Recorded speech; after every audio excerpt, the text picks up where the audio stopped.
नमस्कार, follow up के इस लाइव में आपका स्वागत है। मैं संजय रंजन हूं। कैप्शन आप पढ़ लीजिए। कांग्रेस पार्टी ने अपने बचे 4 सीटों में से 3 पे अपने उम्मीदवारों के नाम का ऐलान कर दिया है, जिसमें से चतरा, धनबाद और गोड्डा पे कौन कांग्रेस पार्टी यानी कि इंडिया अलायंस के उम्मीदवार होंगे, अब तक यह खबर आप तक पहुंच गई होगी। इसके साथ ही बाकी के जो 2 बचे सीट हैं, जिसमें एक कांग्रेस कोटे के पास है और दूसरी सीट जमशेदपुर जो कि झारखंड मुक्ति मोर्चा के पास है, उसका भी 1 से 2 दिनों के अंदर जो खबरें हैं वो अनाउंसमेंट हो जाएगा। लेकिन इन 3 नामों के ऐलान के बाद कई तरीके की चर्चा पूरे झारखंड में होने लगी है। खास करके धनबाद को लेकर के एक अलग से चर्चा है। चर्चा ये है कि जिस तरीके से बीजेपी ने 2 सिटिंग एमपी जो कि राजपूत जाति से आते थे, उनका जिस तरीके से टिकट काट करके दूसरे लोगों को मौका दिया गया, उससे जो नाराजगी उत्पन्न हुई, क्या नाराज लोगों के सामने एक विकल्प मिल गया है। मैं बातचीत कर रहा हूं राजपूत जाति की। आपको मालूम है कि चतरा से सांसद सुनील सिंह की टिकट काट दी गई, बीजेपी ने टिकट काटी, और उसके बाद पीएन सिंह जो धनबाद से चुनाव जीत करके जाते थे, उनकी भी टिकट काट दी गई। इन 2 लोगों के टिकट कटने के बाद पूरे राज्य भर में जो राजपूत जाति के जो लोग हैं, वो एक तरीके से अपनी नाराजगी जाहिर कर रहे थे। सोशल मीडिया पर उसका रिफ्लेक्शन दिख रहा था। अब इन दोनों के टिकट कटने के बाद धनबाद में जिस तरीके से सरयू राय ने दावा ठोका और बाकायदा जो उनके प्रयास हैं वो यह दिखा रहा है कि वो चुनाव लड़ने को इच्छुक हैं। हालांकि आधिकारिक तौर पे उन्होंने चुनाव लड़ने की घोषणा नहीं की है, लेकिन प्रयास उनका यही रहा कि जो नाराजगी राजपूत जाति के लोगों के बीच में है, उसको इनकैश कराया जाए धनबाद लोकसभा में। अब जबकि धनबाद से अनुपमा सिंह को टिकट दे दिया गया है, तो ऐसे में अब सवाल उत्पन्न हो रहा है कि क्या वैसे नाराज राजपूत जाति के लोग जो कि बीजेपी से टिकट कटने से नाराज थे, उनको धनबाद में कोई एक विकल्प मिल गया है, नेता मिल गया है। हमारे साथ इस चर्चा में शामिल रहेंगे मनोज पांडे जो हमारे सहयोगी हैं, और सनी शरद भी इस चर्चा में शामिल रहेंगे। सबसे पहला सवाल पांडे जी से ही है कि पांडे जी, ये जो 3 नामों का जो ऐलान हुआ, बाकी के 2 सीट पे अब भी ऐलान होना बाकी है, एक चर्चा तो होने ही लगा है पूरे झारखंड में। जिस तरीके से प्रत्याशियों का चयन किया गया है, एक आम सी बात हो रही है कि इंडिया अलायंस अब लड़ता हुआ दिखाई दे रहा है कैंडिडेट के चयन के बाद। क्या यह चर्चा में दम है और क्या वाकई में आपको भी ऐसा लगता है, या फिर जो दूसरा पक्ष है कि जिस तरीके के कैंडिडेट का चयन हुआ है वो एक बीजेपी को वॉकओवर देने जैसा है? नहीं, ये कहना मुश्किल है कि वॉकओवर देने जैसा। ये तो जितनी मुँह उतनी चर्चा होती है, कोई तर्क वाली बात नहीं है। लोगों को ये उस दिन को भी याद करना चाहिए जब सिर्फ बाबूलाल मरांडी जीत पाए थे। 13 सीट महागठबंधन जीती थी। ये तो 2004 की बात है। पूरे देश भर में जब साइनिंग इंडिया का ये चल रहा था, उस समय भी उम्मीदवार उस तरीके के नहीं थे। लेकिन वो लोगों का मिजाज पे डिपेंड करता है कि लोग इस बार क्या चाह रहे हैं, और लोग ही तय करते हैं कि कौन उम्मीदवार होगा, मतलब ये किसको वो अपना सांसद बनाएंगे, विधायक बनाएंगे, माननीय बनाएंगे। तो लोग कई चीज देखते हैं। कुछ लोग हो सकता है कि जरूर है उसमें जाति फैक्टर देखेंगे, कुछ लोग एकदम नहीं देखेंगे, कुछ लोग ईमानदारी देखेंगे, कुछ लोग एकदम नहीं देखेंगे। पर ज्यादातर लोग जो क्या देखते हैं कि वो कितना हमको जानता है और हम उसको जानते हैं। वो व्यक्तिगत संबंध जो है राजनीति में, उसका आज तक ना तोड़ है और ना कोई जोड़ है। वो किसी भी दल के नेता का जब तक व्यक्तिगत संबंध जितना व्यापक रहता है, वो किसी भी दल का हो, वो आपको जीतता हुआ दिखेगा। चाहे भारत का ही नहीं, पाकिस्तान से भी लोग आके भारत में जीते हैं तो वो व्यक्तिगत संबंधों की ही वजह से जीते हैं। झारखंड में भी देख लीजिए, इंदर सिंह नामधारी, उनका पूरा परिवार पाकिस्तान से आया। वहाँ उनके 100 वोट नहीं है अगर जातिगत समीकरण पे देखें, पर नामधारी लगातार डाल्टनगंज विधानसभा का करते रहे, पलामू विधानसभा का नेतृत्व। पांडे जी बोल रहे हैं कि संबंधों के आधार पे ही जो है जीत हार तय होगा। एक एक करके 3 सीटों पे जिसके उम्मीदवारों के नाम का आज ऐलान हुआ है, धनबाद, चतरा और गोड्डा, इन तीनों पे बातचीत करेंगे। लेकिन पहला सवाल जो पांडे जी से मैंने किया, सनी से भी वही सवाल है कि क्या पहला आपके मन में विचार क्या आया जैसे ही ये 3 नाम आप पढ़े? आपके मन में पहला विचार क्या आया? क्या ये लोग लड़ने में काबिल रहेंगे, लड़ पाएंगे, या फिर ये वाकओवर टाइप की जो सिचुएशन है? क्योंकि ये सवाल इसलिए है क्योंकि सोशल मीडिया पे लोग ऐसा लिख रहे हैं। देखिए, वॉकओवर तो बिल्कुल नहीं कह सकते, क्योंकि देश में लड़ाई तो अभी 2 ही पार्टियां आमने सामने लड़ रही है, और उसमें जब ये विरोधी पार्टी है तो वॉकओवर चाहे उम्मीदवार कोई हो, लोकसभा का चुनाव उम्मीदवार से अधिक पार्टियां लड़ती है, और यही वजह है कि मुद्दा भी उसी हिसाब से राष्ट्रीय स्तर का भी हो जाता है और उम्मीदवार पीछे हट जाता है। आप देखे होंगे कि बीजेपी के भी कई ऐसे उम्मीदवार हैं जिनको टिकट मिला या फिर जिनको मिलने वाला था, उनके मुंह पर उनके खिलाफ लोग बोलते हैं, लेकिन बोलते हैं कि हम वोट देंगे आपको मोदी जी के चलते, या जो कोई भी कारण हो वोट आपको देंगे। तो इस हिसाब से तो वॉकओवर बिल्कुल नहीं कहा जा सकता। अब यही हाल आप बोल रहे हैं कि कांग्रेस के उम्मीदवारों के साथ भी होगा, कि अगर कुछ लोग नाराज हैं भी तो अगर पार्टी के विचारों के साथ हैं तो वो भी उनके साथ जुड़े नहीं। देखिए, सोशल मीडिया आने के बाद ये तो ज़रूर हुआ कि नाराज़गी तुरंत खुल के सामने आ जाती है, बाहर आ जाती है, और ये मैसेज बहुत तेज़ी से स्प्रेड भी हो जाता है। अब कांग्रेस के पास मोदी जी जैसा कोई एक ऐसा नेता नहीं है जो सब पर कंट्रोल कर सके, और यही वजह है कि बहुत खुल के ये सामने आ जाता है और बोल भी पाते हैं।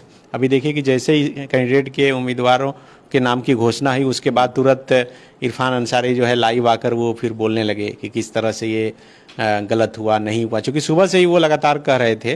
तो हर एक सीट पर कोई ना कोई नाराज होगा जब किसी को एक को टिकट मिलेगा।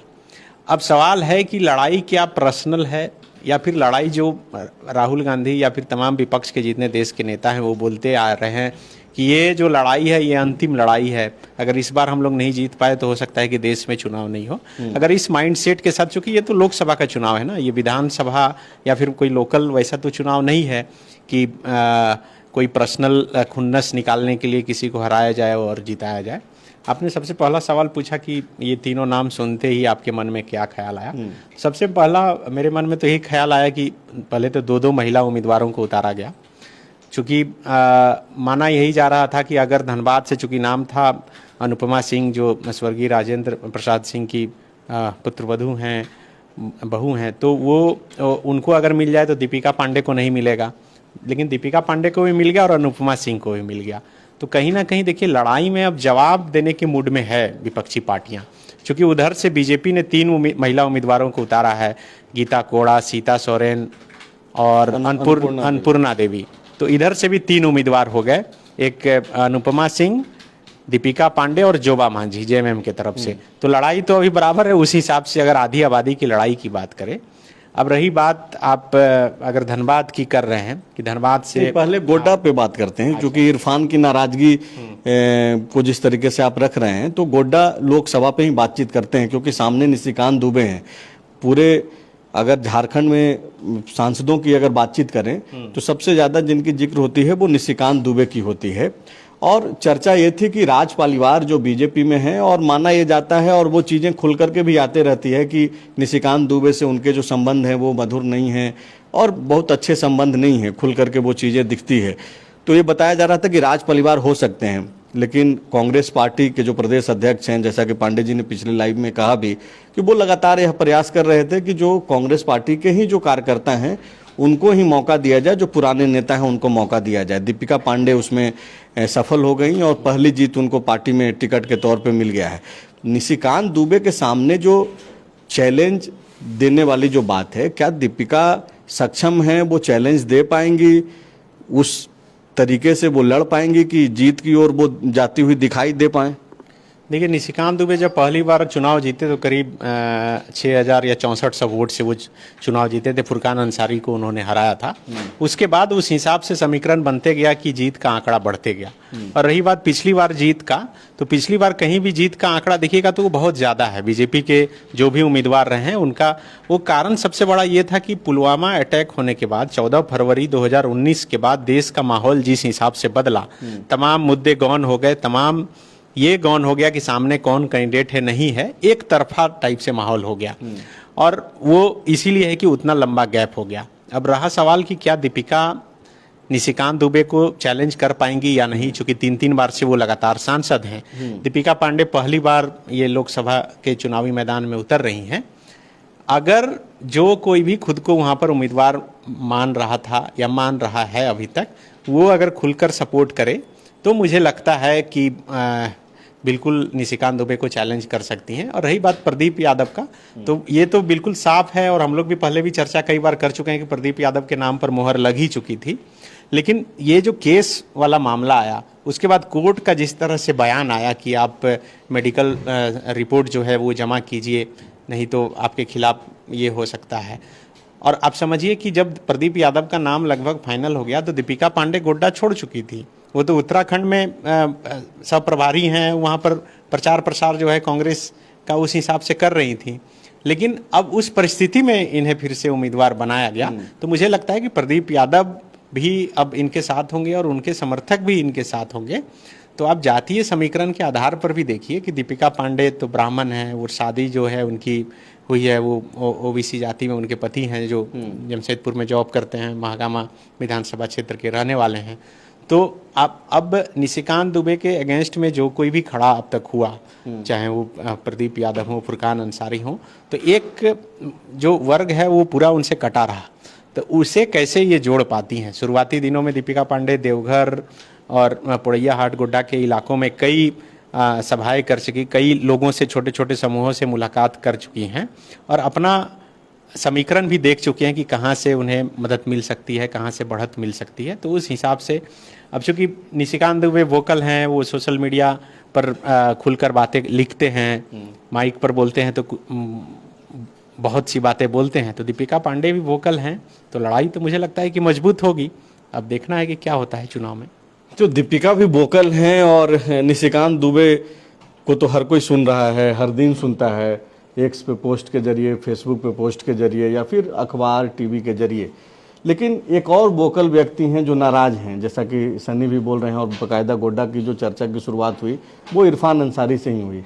तो इरफान अंसारी जिस तरीके से बोलते हैं और लगातार बोलते हैं, तो वो क्या भारी पड़ेगा दीपिका पे, या फिर वो मदद भी कर पाएंगे? आने वाले दिनों में जो नाराजगी है वो शांत हो जाएगी उनकी? नहीं, फुरकान अंसारी का विधानसभा गोड्डा में पड़ता ही नहीं है, तो उनकी नाराजगी बहुत, इरफान अंसारी, हाँ, तो उनका बहुत ज़्यादा उस तरीके से है नहीं। और दूसरी बात, इन दोनों में भाई बहन जैसे रिश्ते हैं, और मैं दीपिका जी को जितना जानता हूँ वो बहुत आसानी तरीके से उनको मिला भी लेंगी और उनके साथ आपको वो प्रचार करते भी नजर आएंगे।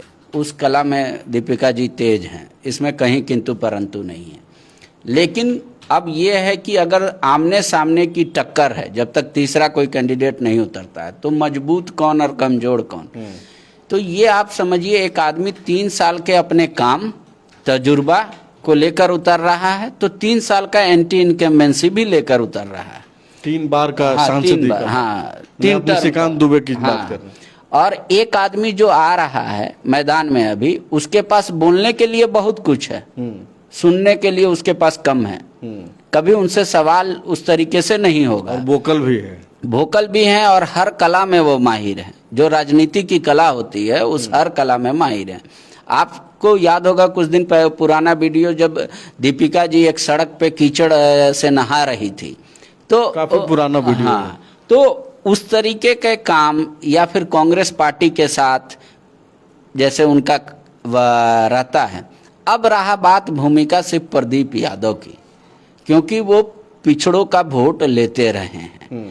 तो निशिकांत दुबे कैसे जीतते हैं, और इस बार के उनके विधानसभा, जो लोकसभा के अंतर्गत विधानसभा आता है, उसमें सर्वाधिक कांग्रेस के विधायक हैं, तो उनकी जिम्मेदारी बनती है कि कम से कम अपना विधानसभा तो वो लीड कराएं, क्योंकि वो 2-2 टर्म सब लगभग हो गए। महागामा से ये खुद स्वयं है, जरमुंडी से आपके बादल पत्रलेख हैं, पोड़ैया हाट से प्रदीप यादव हैं, और रहा बात देवघर और मधुपुर में जेएमएम के हैं, और आपने पहले ही कहा कि राज परिवार नाराज भी चल रहे हैं।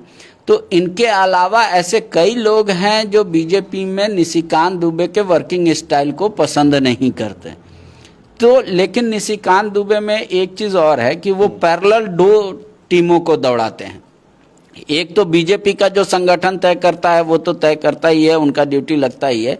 इनका एक अपना संगठन बेस्ड, मतलब इनके युवा साथी जो हैं कार्यकर्ता, पार्टी से ही तरह, हाँ, वो घूमते रहते हैं। रोचक बात ये है कि वहां पे कांग्रेस के जो पुराने कांग्रेसिया हैं उतना ही फॉरवर्ड का वोट जा पाता था कांग्रेस को, उम्मीदवार जो भी हो वो मैटर नहीं करता था।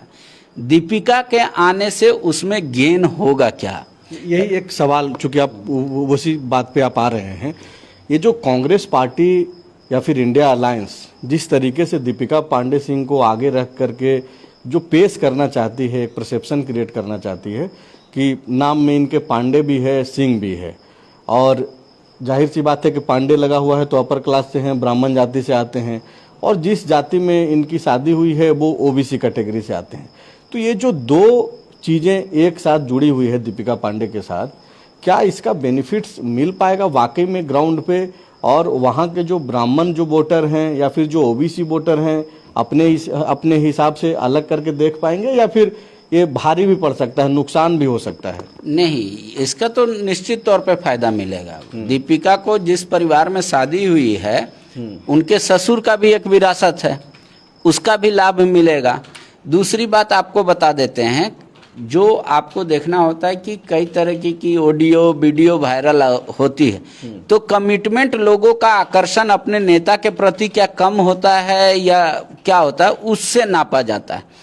तो अब जितने बीजेपी के नाराज गुट हैं, अगर वो अंदर से अंदर मदद कर दें, या दीपिका जी एक फॉरवर्ड वोट जिसको कहते हैं वो उसका एक बड़ा चंक लेने में कामयाब हो जाएं, तो बहुत सारी ऐसी विधानसभा हैं जहां पे निशिकांत दुबे को कठिनाई हो सकती है। जैसे आप देख लीजिए, मान लीजिए गोड्डा बीजेपी के पास है, अमित मंडल है, लेकिन उनका मार्जिन जीत का कम है, और वहां संजय यादव वहाँ मजबूत है। हाँ, और संजय यादव अगर बिहार पे ध्यान नहीं दे और गोड्डा सीट पर प्रॉपर ध्यान दे तो ऐसा नहीं कह सकते कि अगर लीड भी होगा तो वहां से बहुत बड़ा लीड होगा। मधुपुर से इस बार मतलब लीड की संभावनाएं कम दिख रही है, जिस लेवल का मतलब वो चला गया है राजपलिवाला और उनके बीच कहा सुनी। तो इस तरीके का देवघर में सुरेश पासवान को भी आप कमतर नहीं आंक सकते हैं, कमतर नहीं आ सकते हैं, और पुराने जो जिला अध्यक्ष हैं उनकी भी भूमिका देखी जाएगी बीजेपी के जो वहां से। मतलब कुल मिलाकर के आप ये बोल रहे हैं कि लड़ाई वहां पे होने वाली है, ऐसा नहीं है कि निशिकांत दुबे जिस तरीके से दावा कर रहे हैं वो एक तरफा माहौल नहीं है। इसे और उतना खुलकर बोल भी तो नहीं पाएंगे, आप महिला उम्मीदवार के खिलाफ उतना नहीं बोल पाएंगे। नहीं, वो खुल करके बोलते रहे हैं। वो उनके एक्स पे अगर आप जाएंगे और फेसबुक पे जाएंगे तो उनका पोस्ट आप पढ़ सकते हैं। इसके पहले कि हम लोग अब चतरा पे जाएं और आखिर में धनबाद लोकसभा सीट पे बातचीत करेंगे, एक आखिरी सवाल गोड्डा से सनी से ही है और निशिकांत दुबे से ही जुड़ा हुआ है। कुछ दिन पहले निशिकांत दुबे ने बाकायदा एक पोस्ट किया और कहा कि जिस तरीके से उम्मीदवार सामने आ रहे हैं वो इशारों में ही संभवतः बोल रहे थे, और वो बोल रहे थे कि अगर ऐसा है तो वो चुनाव प्रचार प्रसार करने भी कहीं नहीं जाएंगे। मतलब इस तरीके की परिस्थितियां हैं, वो अपने आप को मतलब बहुत आगे जो जिस तरीके से दिखा रहे हैं, और चूंकि 3 बार के सांसद हैं तो जाहिर सी बात है कि आगे तो हैं ही। तो क्या वाकई में अब भी वही परिस्थिति रहेगी कि निशिकांत दुबे को प्रचार करने की जरूरत नहीं पड़ेगी दीपिका पांडे के आने के बाद, या फिर उनको भी पसीना बहाना पड़ेगा इस गर्मी में? मुझे लगता है प्रदीप यादव को लेकर वो दुमका में बयान दिए थे कोर्ट में निकलने के बाद कि प्रदीप यादव अगर उम्मीदवार होंगे तो वो चुनाव प्रचार करने भी नहीं जाएंगे। अब चूंकि वो बयान शायद राजपलिवार याद या फिर जिनके ऊपर भी हो, तो लेकिन प्रचार तो करना ही होगा, और प्रचार कर भी रहे हैं, लगातार पसीना बहा ही रहे हैं और सभा कर रहे हैं, कार्यक्रम कर रहे हैं, और करना भी चाहिए और करते भी हैं सभी नेता। और मुझे लगता है, और देखिए चर्चा गोड्डा में ये है कि ज़्यादा डर जिससे लगता है उसी पर ज़्यादा हमलावर होते हैं निशिकांत दुबे, और यही वजह है कि ऐसी बातें वो बोल कर निकल गए। लेकिन अब तो चूंकि नाम दीपिका पांडे के नाम की घोषणा हुई है, तो अभी तक मैं वही देख रहा था कि उनके तरफ से कोई पोस्ट हुआ है या नहीं हुआ है, लेकिन अब तक कोई पोस्ट दिखा नहीं। तो अब तो नाम की घोषणा हुई है, अभी माहौल बनना बाकी है। आप समझिए कि अभी हम लोग अप्रैल महीना में हैं और चुनाव है गोड्डा में जून में, 2 जून, मतलब 1 जून को आखिरी में, जून एकदम आखिर में, मतलब रिजल्ट की घोषणा के कुछ दिन पहले। तो अभी तो बहुत कुछ अभी होना बाकी है, बहुत कुछ निकलना बाकी है। क्योंकि आप देखिए कि कैसे कैसे समीकरण बदलता है। निशिकांत दुबे पर इन दिनों FIR हुआ, वहाँ के SP बदले गए देवघर के, फिर निशिकांत दुबे ने ही खुद वीडियो जारी कर और डॉक्यूमेंट्स दिखाकर कहा कि भाई गौ तस्करी का मैंने आवाज़ उठाया तो मुझे मेहरमा थाने में पूछताछ के लिए बुलाया गया। उसी मेहरमा थाने में एक बार दीपिका पांडे भी धरना पर बैठ गई हैं पुलिस के साथ। 19 तारीख को बुलाया भी गया है और वो जाने के लिए भी वो बिल्कुल बोले हैं कि हम भगौड़ा नहीं है और बिल्कुल वहाँ जाएंगे। तो निशिकांत दुबे की तरफ से देखिए अभी भी मैं देख रहा हूँ कि कुछ भी नहीं आया है दीपिका पांडे के नाम की घोषणा के बाद। तो ये गोड्डा के संदर्भ में हम लोग बातचीत कर रहे थे। हालांकि अभी चुनाव में वोटिंग में वहाँ कई दिन बाकी हैं, महीने बाकी हैं एक तरीके से देखा जाए तो। और हम लोग की जो टीम है, हम लोग द फॉलोअप की टीम लोकसभा हर 14 लोकसभा में जो है हम लोग जा करके ग्राउंड रिपोर्ट भी करेंगे, आपसे जुड़े सवालों को आवाज़ भी देंगे। अब चतरा पे बातचीत करते हैं। और चतरा लोकसभा में जिस तरीके से केएन त्रिपाठी को मौका दिया गया, कांग्रेस पार्टी ने उम्मीदवार बनाया है, बहुत तरीके की चर्चा है। खास करके इसलिए भी क्योंकि गिरिनाथ सिंह जो जिनकी वापसी हो गई है आरजेडी में, बीजेपी में वो चले गए थे बीच में, और कहा यही जा रहा था कि वो चतरा से उम्मीदवार होंगे और अगर आरजेडी को यह सीट नहीं जाता है इंडिया अलायंस में तो कांग्रेस के सिंबल पे भी वो चुनाव लड़ सकते हैं। और बाकायदा गिरिनाथ सिंह दिल्ली तक गए, लालू यादव के इशारे पे वहाँ पे उन्होंने जाकर के वेणुगोपाल, केसी वेणुगोपाल जो कांग्रेस के वरिष्ठ लीडर हैं उनसे उन्होंने मुलाकात भी की, प्रभारी से भी मुलाकात की, प्रदेश अध्यक्ष से फ़ोन पे बातचीत भी की, कई तरीके की चीज़ें चली और आखिरकार चतरा जो है कांग्रेस के पास ही रह गई और केएन त्रिपाठी को ये मौका मिला है। कालीचरण सिंह बीजेपी के उम्मीदवार बनाए गए हैं, सुनील सिंह का टिकट काट करके। कालीचरण सिंह भूमिहार जाति से आते हैं और अब जो ये लड़ाई है वो किस दिशा में जा रहा है वो पांडे जी से समझते हैं कि चतरा को लेकर के क्या परिस्थितियां हैं। तब जबकि अब भी यह एक अनुमान, एक अंदेशा है कि गिरिनाथ सिंह आरजेडी के सिंबल पे लड़ सकते हैं, क्योंकि उनके जो लोग हैं, जो मेरी बातचीत हो रही है फ़ोन पे, तो वो बाकायदा ये बोल रहे हैं कि अब भी कुछ समाप्त नहीं हुआ है। और चूंकि यह इन बातों में इसलिए दम भी दिखता है कि बीते लोकसभा का चुनाव में भी जो है चतरा पे, खास करके चतरा के लोक सीट पे ही कांग्रेस और आरजेडी ने फ्रेंडली फाइट वहाँ पे किया था। देखिए, चतरा झारखंड का ऐसा क्षेत्र है और ऐसा लोकसभा है जो एक्सपेरिमेंटल रहा है। वहाँ की के वोटर आप यूँ कहे कि एक्सपेरिमेंट करते रहते हैं। वो वहाँ से ओबीसी को भी जिताकर सांसद बनाया है, वहाँ से फॉरवर्ड को भी जिता के बनाया है, वहाँ से जिसका एक वोट भी नहीं है पूरे लोकसभा में उसको भी सांसद बनाया है। तो वहाँ बाहरी को भी मौका मिला है और तमाम इस तरीके से। इस बार वहाँ का सबसे बड़ा मुद्दा था लोकल। अब लोकल में है कि कालीचरण सिंह और लोकल केएन त्रिपाठी, दोनों लोकल हैं। केएन त्रिपाठी भी लोकल ही हैं। हाँ, वो पलामू के हैं और पांकी विधानसभा पड़ता है चतरा लोकसभा में।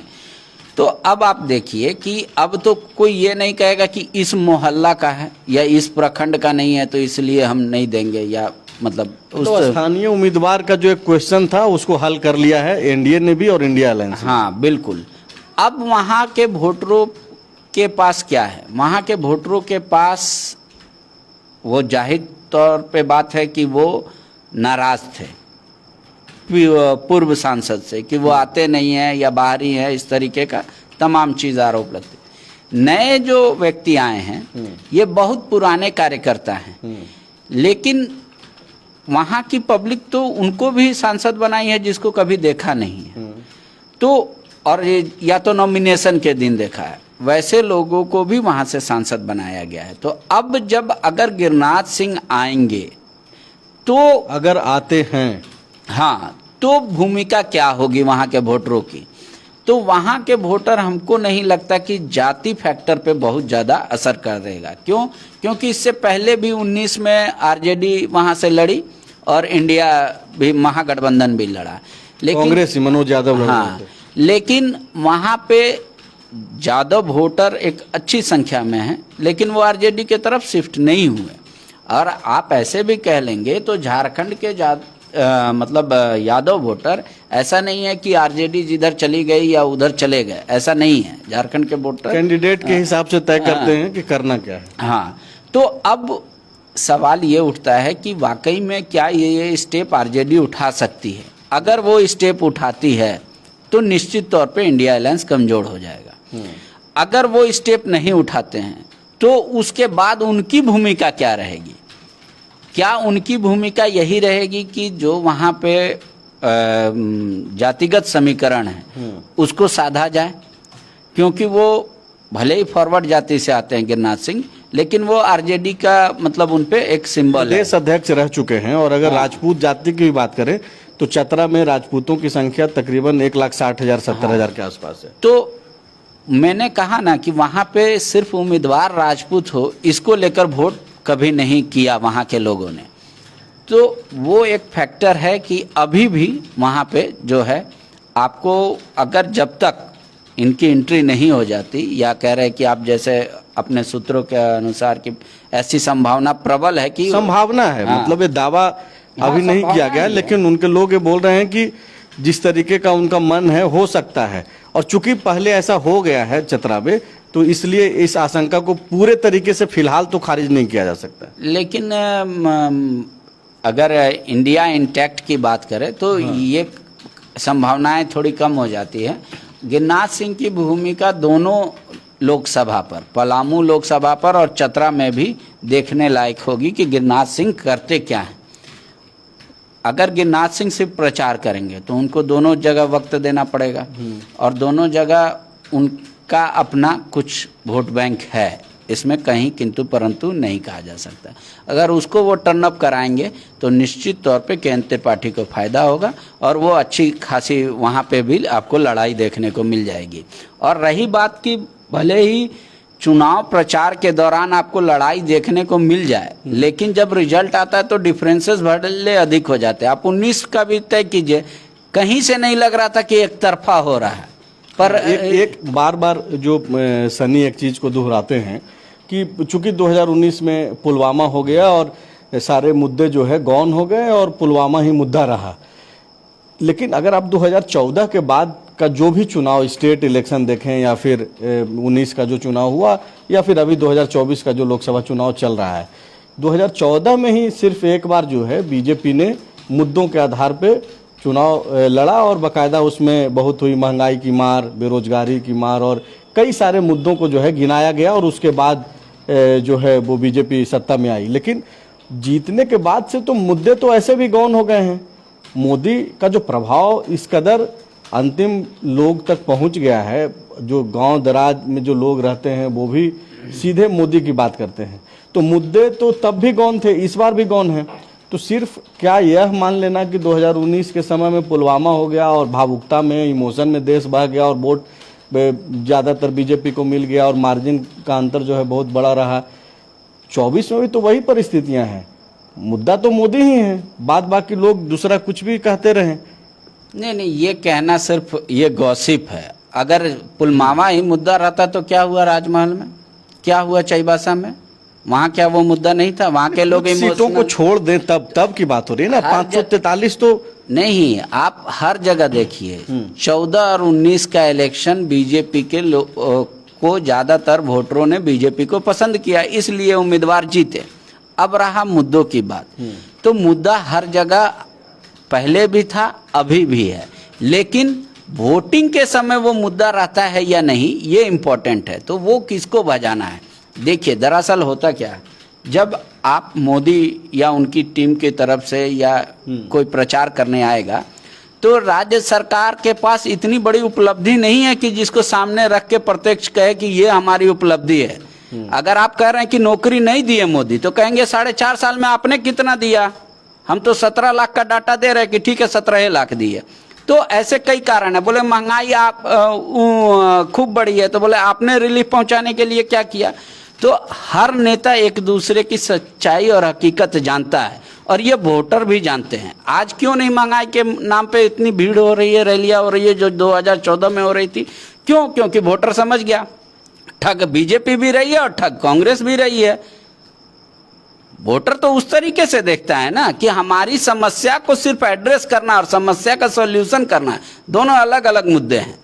अगर सरकार जो बता रहे हैं कि मान लीजिए मोदी का एंटी इनकम्बेंसी है, अगर ऐसे कहें तो 4.5 साल का इनका भी कोई ऐसा काम उसका भी तो एंटी इनकम्बेंसी होगा। या उदाहरण के तौर पे कुछ प्रस्तुत करने वाला कि ये देखिए ये हमने यूनिक आइडिया इम्प्लीमेंट किया और इसको हम पूरे देश में लागू करेंगे, वैसा भी कुछ नहीं। ठीक है, पांडे जी बोल रहे हैं कि मुद्दा तो है लेकिन चर्चा भर ही सीमित है। जैसे ही मतदान केंद्र तक लोग पहुंचते हैं मुद्दा मोदी बन जाते हैं और मोदी की छवि के सामने जो है मुद्दे गौन हो जाते हैं। लेकिन सवाल दरअसल सनी फिर से चतरा को लेकर के ही है और इस बार चतरा में जो एक नई चीज है वो ये है कि दोनों नए उम्मीदवार हैं। कोई मतलब ऐसा नहीं है कि वो पहले से जो है वहाँ पे सांसद रहे या फिर पहले से लोकसभा का चुनाव लड़ते रहे। दोनों नए उम्मीदवार हैं और चतरा में जो एक्सपेरिमेंटल जो लोकसभा बोल रहे हैं पांडे जी कि वो हर लोगों को पसंद करते रहा है। तो केएन त्रिपाठी और कालीचरण सिंह ये दोनों के बीच आप बतौर कैसे देख रहे हैं जर्नलिस्ट की, क्या कुछ वहां पे होता हुआ दिखाई दे रहा है? वहां के लोगों से जो बातचीत हो रही है, क्या केएन त्रिपाठी के आने के बाद कोई उत्साह आपको दिख रहा है इंडिया अलायंस के कार्यकर्ताओं में, कांग्रेस के कार्यकर्ताओं में? देखिए अभी तो नाम की घोषणा ही हुई है, अभी तो वैसा कुछ उत्साह देखने को भी नहीं मिलेगा। और रही बात कि जैसा कि बीजेपी का जिक्र करते हुए पांडे जी कह रहे थे कि ऐसा भी नहीं है कि पुलवामा हुआ और उसके बाद सब कुछ बदल गया। अगर ऐसा रहता तो राजमहल में नहीं होता। आप देखिए कि झारखंड में सिर्फ 2 ही सीट पर जो अभी इंडिया गठबंधन है वो जीता था, एक राजमहल और एक चाईबासा। दोनों पहाड़ी इलाका है, दोनों जंगली इलाका है, वहाँ आदमी नहीं पहुंच पाते। आपका संदेश, आपका मोबाइल का जो है खबर वो दिन बाद पहुंचेगा, तब तक चुनाव पार हो गया। वहाँ पहुंच के भी आप कन्विंस बहुत नहीं कर सकते हैं और सिर्फ आप वहीं से जीते, तब तो ये तो और इस बात का प्रमाण है कि उसका असर जो है खास करके जो शहरी इलाका है, शहरी वोटर है, उस पर पड़ा था। अब रही बात चतरा की, तो चतरा में देखिए केएन त्रिपाठी को उम्मीदवार बनाया गया। चतरा और पलामू झारखंड का 2 ऐसा लोकसभा सीट है, मुझे ऐसा लगता है कि पूरा बिहार स्टाइल में चुनाव होता है। बिहार से सटा हुआ भी इलाका है और इस स्टाइल में केएन त्रिपाठी को महारत हासिल है। आपको याद होगा कि एक चुनाव में किस तरह से वो बंदूक लेकर लहराते हुए, और वही हार का कारण भी बना था। पिछला विधानसभा का चुनाव की आप बात कर रहे हैं, मतदान के दिन का वो कारण बना। लेकिन एक इलाका है, कुछ ऐसा होता है कि वो उसी टाइप के नेताओं को जो है लोग पसंद करते हैं और यही मैंने कहा कि बिहार स्टाइल में जो है उस इलाके में वोट होता है। लेकिन उसी स्टाइल के कारण जो है बहुत बड़ी आबादी ने जो है उनको खारिज कर दिया था विधानसभा के चुनाव में। बंदूक दिखाते हुए जो चीजें आई और बाकायदा तुरंत भर में स्प्रेड किया और कहा गया कि भाई आप देख लीजिए कि उनकी मानसिकता क्या है, किस तरीके से वो बंदूक दिखा रहे हैं, उछाल रहे हैं। लेकिन ठीक है, ये तब की बात थी, वो सिचुएशंस की बात थी। उनके तरफ से भी बाद में कहा गया कि बूथ जो है कब्जा करने की कोशिशें हो रही थी और वो अपने वोटरों को बचाने का, अपने मत को बचाने के लिए जो है वो प्रयास कर रहे थे। और उनके पास लाइसेंस है और जाहिर सी बात है कि फील्ड में घूमेंगे और कुछ अनहोनी होता हुआ दिख रहा था तो वो सुरक्षा के दृष्टिकोण से उन्होंने अपनी जो लाइसेंस जो सामान है उसको अपना बाहर किया था, निकाला था। देखिए अब रही बात कि 2 हैं, कालीचरण और ये दोनों आमने सामने हैं। तो कालीचरण सिंह को जो उम्मीदवार बनाया गया है, आप देखिए कि सुनील सिंह का विरोध सिर्फ इसलिए हुआ, 2 कारण था। एक तो है कि भाई लोकल का मुद्दा वहाँ बहुत गर्म रहा। दूसरा ये था कि वो समय बिल्कुल नहीं देते थे। पिछली चुनाव में भी मैं था उनके साथ कवरेज के लिए, तो मैं देख रहा था कि उनके मुंह पर भी लोग बोलते थे कि आप समय नहीं देते, आपका तो चेहरा देखने का मन नहीं करता, लेकिन मोदी जी के लिए मुझे आपको वोट देना पड़ रहा है। और यही वजह है कि उनका टिकट काटा गया। तो इस मामले में तो कालीचरण सिंह वहाँ के लोकल हैं।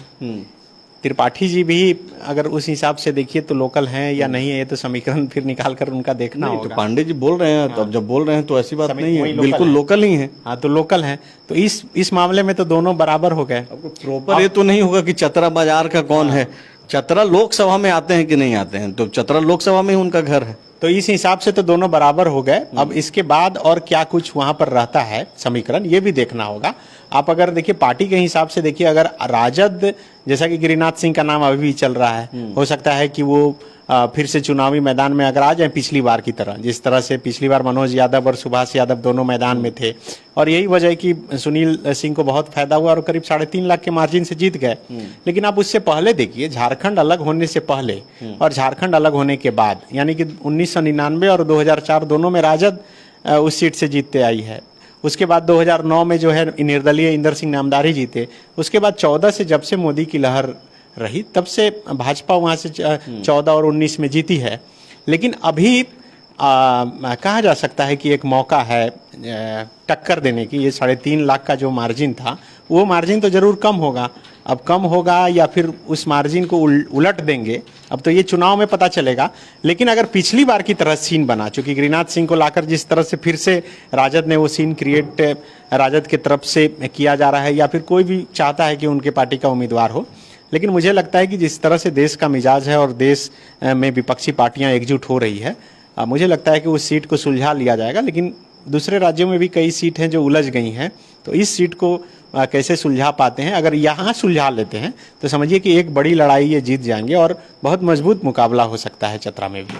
तो बिल्कुल सनी जैसा बोल रहे हैं कि मौका है इस बार टक्कर की, लड़ाई लड़ने की। जाहिर सी बात है कि चुनाव हो रहा है तो मौका सबके पास है, ना सिर्फ एनडीए के उम्मीदवारों के पास बल्कि इंडिया के उम्मीदवारों के पास। यहाँ तक कि वो भी उम्मीदवार जो इन दोनों अलायंस के नहीं हैं, निर्दलीय लड़ रहे हैं, सारे लोगों के पास चुनाव ही एकमात्र मौका होता है जब उनको अपना क्षमता दिखाने का जो है मौका मिलता है। आखिरी में धनबाद लोकसभा पे हम लोग बातचीत करेंगे और उसके बाद इस लाइव को जो है समाप्त कर देंगे। धनबाद का जो लोकसभा जो सीट है और जिस तरीके से वहाँ पे चुनाव चल रहा है, ढुल्लू महतो की उम्मीदवारी के बाद से ही जो है धनबाद सबसे चर्चा के केंद्र में रहा है। फॉलो अभी लगातार इस प्रयास में रहता है कि जो भी चीज़ें हो रही हैं आपके आसपास वो हम लोग आप तक लेकर के आते रहें। और अब जबकि इंडिया अलायंस की तरफ से कांग्रेस पार्टी ने अपने उम्मीदवार के तौर पे अनुपमा सिंह को मैदान में उतार दिया है, जो कि विधायक अनूप सिंह जो कि बेरमो से आते हैं, जीत करके उनकी पत्नी हैं, स्वर्गीय राजेंद्र प्रसाद की बहू हैं। तो एक जो अब चर्चा चलने लगी है, और जैसा कि इस लाइव के शुरुआत में मैंने कहा भी कि एक जो नाराजगी उभर करके सामने आई, खास करके बीजेपी के 2 सिटिंग एमपी जो कि राजपूत जाति से आते हैं, उनका टिकट कटने के बाद, तो क्या अब एक विकल्प जो है धनबाद में लोग तलाशेंगे और ये जो नाराजगी है क्या उसका फायदा अनुपमा सिंह को वहां पे मिलने जा रहा है? सबसे पहले इसी सवाल से जो है धनबाद की चर्चा करते हैं पांडे जी। और सरयू राय जिस तरीके से अब भी ताल ठोकते हुए नजर आ रहे हैं, हालांकि आधिकारिक ऐलान उन्होंने नहीं किया है, अनुपमा सिंह के आने के बाद क्या लग रहा है आपको? ये जो ढुल्लू महतो तमाम तरीके की विरोध के बावजूद जो आगे बढ़ता हुआ दिखाई दे रहे थे, लग रहा था कि कोई अकेले ही जो है वो दौड़ता हुआ आगे बढ़ रहा है, क्या पीछे से लगाम जो है खींच पाएंगी अनुपमा सिंह? देखिए, अब वहाँ पे बात 2 ही तरीके की रणनीति होगी, फॉरवर्ड बैकवर्ड, बाहरी भीतरी। लेकिन धनबाद लोकसभा ऐसा क्षेत्र है जहां से 71 से लगातार फॉरवर्ड जाति के ही लोग प्रतिनिधित्व किए। वहां पे कोई मतलब दूसरा मतलब फॉरवर्ड लोग ही सांसद बने वहां धनबाद से। 91 से लगातार बीजेपी जीत रही है। एक 2004 में छोड़ दे चंद्रशेखर ददई दुबे जो थे वो जीते थे, तो वहां पे बीजेपी के लिए वो सेफ सीट है। लेकिन अब क्या वाकई में इस चीज को बीजेपी की सेफ सीट है? तो निर्दलीय भी वहां पे राजलक्ष्मी एक बार जीती थी, उसके बाद कम्युनिस्ट जीतने लगे थे। तो अब लोग उस पैटर्न पे वोट करेंगे कि फॉरवर्ड को जो यहाँ से जीतते आ रहे हैं तो फॉरवर्ड ही जीते, या फिर इस बार मुद्दा रहेगा कि नहीं भाई लोकल और बाहरी और भीतरी वाला मुद्दा रहेगा वोटिंग का, फॉरवर्ड बैकवर्ड वाला मुद्दा रहेगा। बाहरी भीतरी में कौन आपको लग रहा है कि कौन बाहरी है कौन भीतरी है? धनबाद लोकसभा में तो न बाघमारा आता है न बेरमो आता है। नहीं, झारखंडी कौन, ये है बाहरी भीतरी का। यहाँ झारखंड में झारखंडी कौन, उस मामले में अनूप सिंह पीछे हट जाएंगे। अच्छा। और उस मामले में ढुल्लू मजबूत हो जाएंगे। लेकिन वहाँ पे 1971 से लगातार अगर इतिहास देखें तो फॉरवर्ड ही प्रतिनिधित्व किया, और ऐसा नहीं है कि वो किसी के लिए एकदम से सेफ सीट है। 91 से भले बीजेपी जीत रही है, 2004 छोड़ दे तो इसलिए वो सेफ सीट मान रही है। लेकिन सबसे बड़ा बात ये है कि ये ऐसे मुद्दे हैं जिनको ना तो बीजेपी के नेता भुनाने की कोशिश करेंगे और ना ही कांग्रेस के लोग भुनाने की कोशिश करेंगे। बाहरी भीतरी वाली बात। हाँ। बीजेपी के लोग कर नहीं सकते हैं। हाँ। उनको देश भर में चुनाव लड़ना है। ठीक है। और दूसरी बात, फॉरवर्ड और बैकवर्ड भी नहीं कर सकते। राहुल जी ओबीसी की राजनीति कर रहे हैं, पूरे देश में घूम घूम के ओबीसी ओबीसी का मुद्दा उठा रहे हैं, लेकिन टिकट देने के समय क्या हो रहा है ये भी तो लोग पूछेंगे ना। जब मैंने भी उनके प्रेस कॉन्फ्रेंस में पूछा कि अगर आप इतने ज्यादा पक्षधर हैं तो झारखंड सरकार ने ट्रिपल टेस्ट क्यों नहीं कराया था, इसका कोई जवाब है? अभी कोर्ट के बाद डिसीजन टीम गई है, मध्य टीम गई हुई। हाँ, तो ये सबसे अहम बात है, लेकिन इन मुद्दों को कोई टच नहीं करेगा। अब ये जो इंडिविजुअल है, मान लीजिए ढुल्लू महतो, ये घूम घूम के जरूर इस बात को पेनिट्रेट करने की कोशिश करेंगे कि भाई ये सन ऑफ सॉइल की लड़ाई है, आप उसको चुनिए, वो आप बीजेपी को चुनिए, बीजेपी की ये परंपरागत सीट रही है 91 से, और आप इसीलिए हमको चुनिए, हम यहाँ ज्यादातर रहे हैं। लेकिन धनबाद लोकसभा में ऐसा नहीं है कि सिर्फ जाति बाहरी भीतरी ये फैक्टर है, वहाँ फैक्टर है यूनियन का भी। यूनियन किसके साथ है वो ज़्यादा मजबूत है। अगर आप बात करें तो झरिया एक ऐसा विधानसभा है जहाँ पे मान लीजिए 80% से ऊपर लोग बाहरी हैं, तो उस हिसाब से, लेकिन ये बाहरी और भीतरी का खेल बीजेपी नहीं कर सकती है, और ना ही ढुल्लू कर सकते हैं। हाँ, ढुल्लू व्यक्तिगत तौर पे कर सकते हैं, कांग्रेस भी नहीं करेगी, क्योंकि कांग्रेस से पूछा जाएगा कि भैया आप जब 4.5 साल से हैं गद्दी पे, आज तक तो परिभाषित ही नहीं कर पाए कि बाहरी कौन और भीतरी कौन, तो इन मुद्दों को टच नहीं किया जाएगा। टच क्या किया जाएगा मुद्दा को? वो है पावर, वो है भ्रष्टाचार, वो है जनता का हितैषी, जनता का सेवक कौन। इस मुद्दे पर प्रचार हो, मतलब भाषणों में होगा। अब डोर टू डोर जो कैंपेन होगा उसका तरीका अलग होगा। अब वहाँ पे एक और बात आती है, वहाँ एमसीसी का एक अपना विधानसभा गढ़ है जो मासस जिसको कहे अरूप चटर्जी। तो वो क्या उम्मीदवार देते हैं या नहीं? अगर वो उम्मीदवार देंगे तो उस विधानसभा में अनूप सिंह कमजोर हो जाएंगे, मतलब उनकी पत्नी कांग्रेस कमजोर हो जाएगी। और उसके अलावा वहाँ के अगर 2019 की बात करें, बहुत बड़ा मार्जिन था, और वहाँ वोटर भी है, 20 लाख से अधिक वोटर हैं वहाँ पे। तो सारे अगर एक एक विधानसभा को टच करेंगे तो वहाँ के अधिकतर विधानसभाओं में आप देखेंगे कि बीजेपी लीड करती है, बहुत, मतलब लगभग हर विधानसभा में, लोकसभा में वो लीड कर जाते हैं। अब देखिए वहाँ पे है बोकारो, चंदन कियारी। तो पिछली बार चंदन कियारी में पूरे विपक्ष को मिला के 5,000 के आसपास वोट आया था, बाकी टोटल वोटरों ने बीजेपी को पोल किया था, क्योंकि वहाँ पे 2 ही प्रमुख उम्मीदवार हैं, एक बीजेपी और एक आसू, और दोनों जब साथ आते तो वोटरों के लिए भी आसान हो जाता है। तो वो भी चीज़ देखना है। लेकिन इन सब के इतर विभीषण की भूमिका सबसे अहम होगी कि विभीषण कौन है और कहाँ सबसे अधिक है। दोनों जगह है विभीषण, ऐसा नहीं है कि एक जगह तो विभीषण की भूमिका में ऑलरेडी दिख रहे हैं सामने एनडीए के तरफ से, अगर भले ही वो बीजेपी में नहीं है लेकिन विभीषण की भूमिका में तो है सरयू राय। नहीं, वो तो कह रहे हैं मैं तटस्थ हूँ, ना मैं इधर हूँ ना उधर। तो वो कह रहे हैं ना, पब्लिक और बीजेपी के लोग कैसे देख रहे हैं? नहीं, ये अब वोटर, वो अगर अपने आप को कैंडिडेट बनाते हैं, उनकी पार्टी उनको उम्मीदवार बनाती है, तो वो किस वोट बैंक को टारगेट करते हैं या किन मुद्दों को लेकर वो आगे बढ़ते हैं, वो डिपेंड करेगा कि वो किसका वोट काटेंगे। सबसे अहम बात ये है। कई सारे पहलू हैं, लेकिन जो पांडे जी जो सबसे जो एक बात पे जो बल दे रहे हैं कि बाहरी भीतरी का एक इशू हो सकता है। हालांकि धनबाद लोकसभा में के बाहर ये दोनों का विधानसभा है, अनूप सिंह का भी और ढुल्लू महतो का भी। हम लोग अनूप सिंह का नाम इसलिए भी ले रहे हैं क्योंकि अनुपमा सिंह को टिकट जरूर मिला है, लेकिन एक परसेप्शन तो यही है कि भाई वही चुनाव लड़ रहे हैं, पत्नी उनकी सामने है। तो अगर बाहरी भीतरी का अगर एक परसेप्शन बनाने की कोशिश भी हो, और जिस तरीके से वहाँ पे राजपूतों की संख्या है और राजपूत जाति के लोग इस उम्मीद में भी थे कि कौन यहाँ पे आता है, किस तरीके से आपने बाकायदा जमशेदपुर में एक सफल प्रयास इन लोगों ने किया और पूर्व मुख्यमंत्री रघुवर दास को सरयू राय ने हराया भी, तो एक बड़ी भूमिका तो रही है। चूंकि ये अपर क्लास में ये वोकल कास्ट है, ये रिएक्ट करने वाली जातियां हैं। ये वैसा नहीं है कि बीजेपी के हम हैं टिकट मिले नहीं मिले चुप रह करके बैठ जाएंगे। ये लोग रिएक्ट करते हैं, राजपूत जाति के लोग। तो अगर बाहरी भीतरी का अगर मसला बनता भी है, ढुल्लू ना सही, बीजेपी ना सही, अगर उनके लोग इस तरीके का प्रयास करते हैं, तब जबकि वहां पे बाहरी लोगों की आबादी ज्यादा है धनबाद में, तो ये बेनिफिट्स नहीं हो पाएगा अनुपमा सिंह के लिए।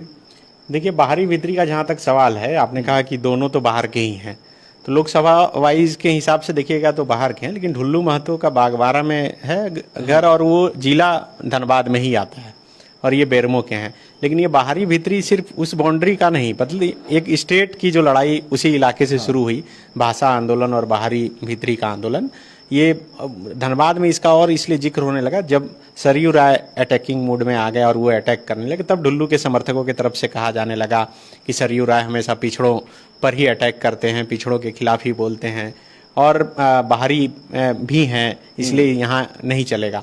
तो ये ढुल्लू की तरफ से जितना ये बोला जाएगा, उसके बाद तो जाहिर सी बात है कि जो बाहरी सचमुच में हैं और वो जो धनबाद में रह रहे हैं वो तो एकजुट होंगे, गोलबंद होंगे और वो मजबूत होंगे और क्लास के भी लोग मजबूत एकजुट होंगे। हाँ, अब रही अनुपमा सिंह को जो उम्मीदवार बनाया गया, मुझे लगता है कि अगर सिंह मेंशन और रघुकुल परिवार पूरी तरह से समर्थन कर दे तो इनके लिए राहें आसान हो सकती है। और जो सवाल, मूल सवाल है जिस पर आप घूम फिर कर आ रहे हैं या आएंगे, वो यही है कि क्या सचमुच में राजपूत गोलबंद होकर अनुपमा सिंह के साथ खड़ा हो पाएगा कि नहीं।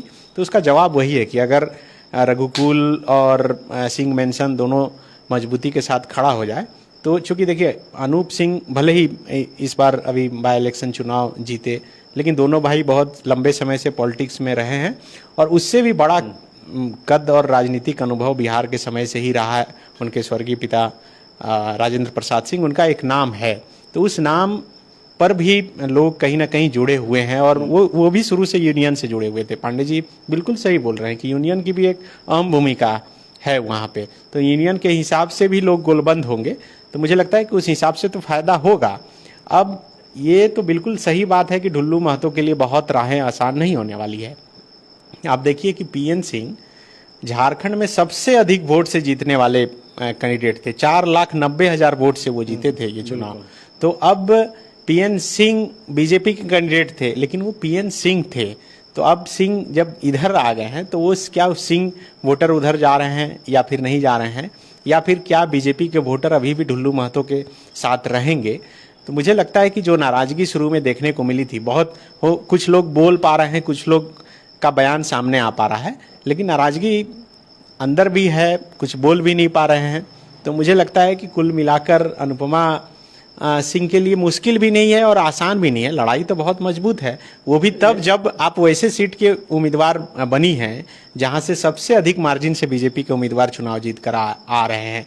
तो अब सरयू राय पर ही सबकी निगाहें टिकी है, क्या सरयू राय चुनाव मैदान में उतरते हैं या नहीं, और उनके उतरने से फिर किसकी राह आसान होगी और किसका मुश्किल होगा, इसका भी विश्लेषण अलग से किया जा सकता है। नहीं, बिल्कुल किया जा सकता है और आगे हम लोग करेंगे भी। अभी तो चुनावी चर्चा पे शुरुआत ही हुआ है और एक एक दिन करके अलग अलग विषय पे हम लोग बातचीत करेंगे। लेकिन जैसा कि पांडे जी बोल रहे थे कि मासस के अगर उम्मीदवार आ जाते हैं तो मुश्किलें होंगी, लेकिन इस बार इंडिया अलायंस में माले को शामिल किया गया है और जो बातचीत है, जो खबरें हैं, उसके मुताबिक विनोद सिंह, जिनको कोडरमा से उम्मीदवार बनाया है इंडिया अलायंस ने, उनके काफ़ी बेहतर संबंध हैं। अरूप चटर्जी जो मासस के लीडर हैं, निरसा से चुनाव भी जीत करके आते हैं, हालांकि इस बार वहाँ पे बीजेपी की जो अपर्णा सेन वो चुनाव जीत करके आई।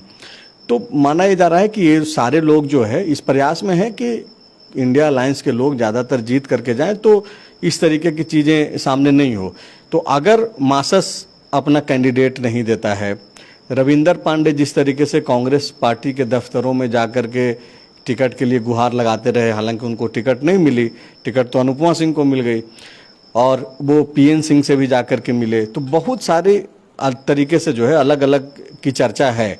और जहाँ तक बात अगर दलबल की है, जिस तरीके से ढुल्लू महतो को दबंग माना जाता है, अनूप सिंह को भी उसी तरीके से माना जाता है। अगर पैसे की बातचीत है तो जैसे ढुल्लू महतो को माना जाता है कि भाई पैसों की कमी नहीं है, चुनाव लड़ने के लिए सामर्थ्यवान है, अनूप सिंह को भी माना जाता है। यूनियन की बातचीत हो तो ढुल्लू महतो का अपना यूनियन वो उधर चलाते हैं, अनूप सिंह भी इंटक से जुड़े हुए हैं और पूरा उनका भी अपना यूनियन है, उसका भी समर्थन है। तो लड़ाई तो लग रहा है कि जबरदस्त होने वाली है धनबाद में। हाँ बिल्कुल, लग तो ऐसा रहा है, अब देखिए क्या होता है। तो लग तो ऐसा ही रहा है, होगा क्या वो तो 4 जून को ही मालूम चलेगा। तो बहरहाल आप लोग जुड़े रहे, इसके लिए शुक्रिया। और एक कोशिश ये भी करिए कि जो भी लाइव वगैरह होता है उसको आप लोग शेयर करते रहिए, ताकि ज़्यादा से ज़्यादा लोगों तक जो है यह बातें पहुंचती रहे। शुक्रिया।